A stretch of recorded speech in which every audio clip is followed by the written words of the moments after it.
जय जोहार संगवारी हो। मैं हूं आपन के संग ललिता चक्रधारी और आप मन देखत हो न्यूज प्लस 21। चल एक नजर डालतन बिहिनिया के 10 बड़े खबर में। छत्तीसगढ़ के मुख्यमंत्री निवास में दूसरा जनदर्शन। आज मुख्यमंत्री साय के संग कैबिनेट मंत्री घलो सुनही जनता की समस्या। छत्तीसगढ़ में राज्य प्रशासनिक सेवा के 19 अधिकारी मन के तबादला। अरुण कुमार बने रेरा रजिस्ट्रार। प्रधानमंत्री राज्यसभा में उठाइन छत्तीसगढ़ के शराब घोटाला मामला। मोदी बोलिन कांग्रेस सरकार के मुख्यमंत्री के संग जुड़े स्कैम आप ला घलो तब ईडी प्यारी रहीस।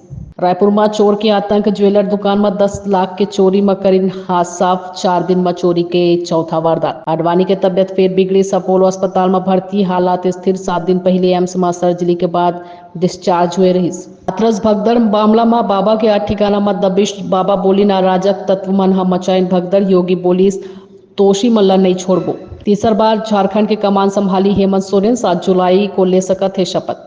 दिल्ली में बहुमंजिला इमारत के 2 फ्लोर में लगे साग महिला ला बचाई गई। नीट पेपर लीक केस में सीबीआई ला एक और कामयाबी मिली। धनबाद ले आरोपी अमन सिंह ला करे गई गिरफ्तार। T20 वर्ल्ड कप जीत के दिल्ली वापस लौटे भारतीय खिलाड़ी। भारी संख्या में एयरपोर्ट पहुंचे प्रशंसक। ऐसा जम्मू खबर लगातार अपडेट रहे पर देखा तो न्यूज प्लस 21 आप मन के हक के बाद।